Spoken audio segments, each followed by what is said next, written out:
Welcome to the audio edition of St. Giles in the Word for January 8th. Our readings today come from the New International Version, and we will continue in the Gospel of Luke with chapter 14 before moving into 1 Kings 11. Let's begin today in the New Testament. One Sabbath, when Jesus went to eat in the house of a prominent Pharisee, he was being carefully watched. There in front of him was a man suffering from abnormal swelling of his body. Jesus asked the Pharisees and experts in the law, "Is it lawful to heal on the Sabbath or not?" But they remained silent. So taking hold of the man, he healed him and sent him on his way. Then he asked them, "If one of you has a child or an ox that falls into a well on the Sabbath day, will you not immediately pull it out?" And they had nothing to say. When he noticed how the guests picked the places of honor at the table, he told them this parable. When someone invites you to a wedding feast, do not take the place of honor, for a person more distinguished than you may have been invited. If so, the host who invited both of you will come and say to you, "Give this person your seat." Then, humiliated, you will have to take the least important place. But when you are invited, take the lowest place, so that when your host comes, he will say to you, "Friend, move up to a better place." Then you will be honored in the presence of all the other guests. For all those who exalt themselves will be humbled, and those who humble themselves will be exalted. Then Jesus said to his host, "When you give a luncheon or dinner, do not invite your friends, your brothers or sisters, your relatives or your rich neighbors. If you do, they may invite you back, and so you will be repaid. But when you give a banquet, invite the poor, the crippled, the lame, the blind, and you will be blessed. Although they cannot repay you, you will be repaid at the resurrection of the righteous." When one of those at the table with him heard this, he said to Jesus, "Blessed is the one who will eat at the feast in the kingdom of God." Jesus replied, "A certain man was preparing a great banquet and invited many guests. At the time of the banquet, he sent his servant to tell those who had been invited, 'Come, for everything is now ready.' But they all alike began to make excuses. The first said, 'I have just bought a field, and I must go and see it. Please excuse me.' Another said, 'I have just bought 5 yoke of oxen, and I'm on my way to try them out. Please excuse me.' Still another said, 'I just got married, so I can't come.' The servant came back and reported this to his master.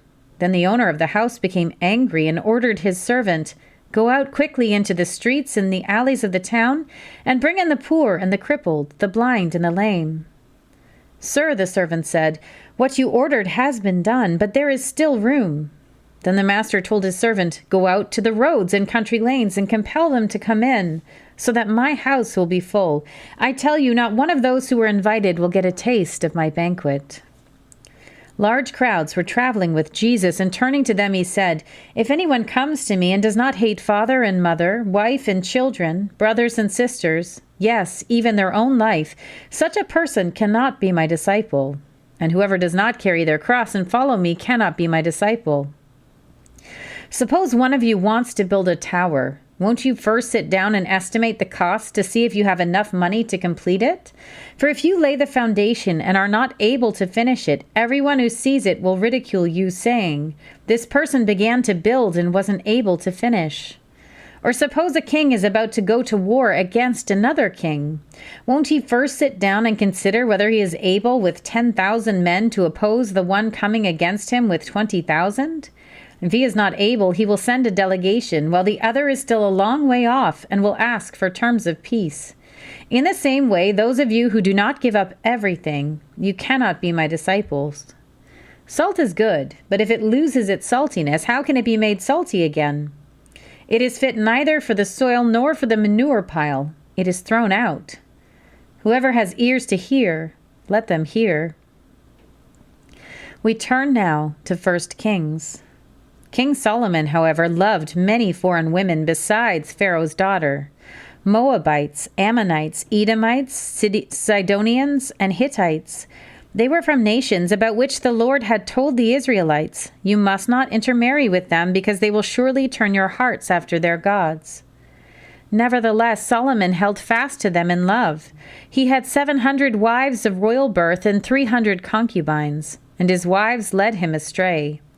As Solomon grew old, his wives turned his heart to other gods, and his heart was not fully devoted to the Lord his God, as the heart of David his father had been. He followed Ashtoreth, the goddess of the Sidonians, and Moloch, the detestable god of the Ammonites. So Solomon did evil in the eyes of the Lord. He did not follow the Lord completely as David his father had done.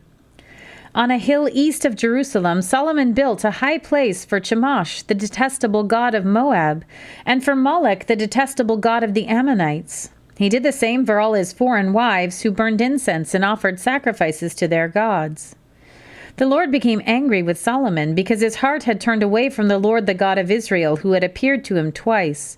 Although he had forbidden Solomon to follow other gods, Solomon did not keep the Lord's command. So the Lord said to Solomon, "Since this is your attitude, and you have not kept my covenant and my decrees which I commanded you, I will most certainly tear the kingdom away from you and give it to one of your subordinates. Nevertheless, for the sake of David your father, I will not do it during your lifetime. I will tear it out of the hand of your son.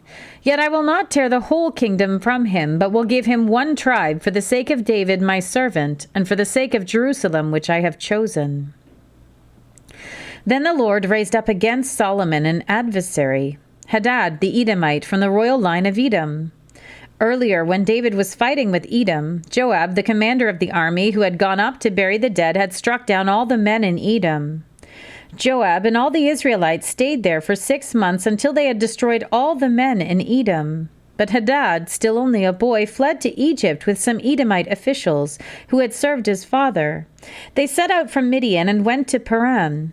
Then, taking people from Paran with them, they went to Egypt, to Pharaoh, king of Egypt, who gave Hadad a house and land and provided him with food. Pharaoh was so pleased with Hadad that he gave him a sister of his own wife, Queen Tahpenes, in marriage. The sister of Tahpenes bore him a son named Genubath, whom Tahpenes brought up in the royal palace. There Genubath lived with Pharaoh's own children. While he was in Egypt, Hadad heard that David rested with his ancestors and that Joab, the commander of the army, was also dead. Then Hadad said to Pharaoh, "Let me go that I may return to my own country." "What have you lacked here that you want to go back to your own country?" Pharaoh asked. "Nothing," Hadad replied, "but do let me go." And God raised up against Solomon another adversary, Rezon, son of Eliada, who had fled from his master Hadadezer, king of Zobah. When David destroyed Zobah's army, Rezon gathered a band of men around him and became their leader. They went to Damascus, where they settled and took control. Rezon was Israel's adversary as long as Solomon lived, adding to the trouble caused by Hadad. So Rezon ruled in Aram and was hostile toward Israel.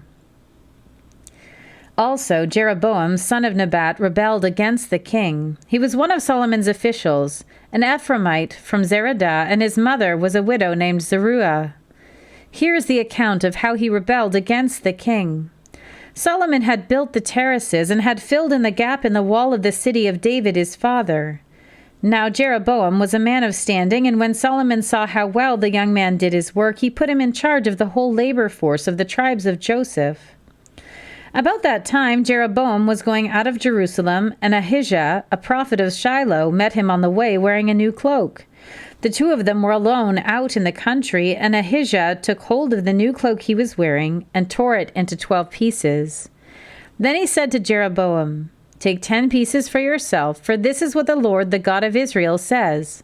See, I am going to tear the kingdom out of Solomon's hand and give you 10 tribes. But for the sake of my servant David and the city of Jerusalem, which I have chosen out of all the tribes of Israel, he will have 1 tribe.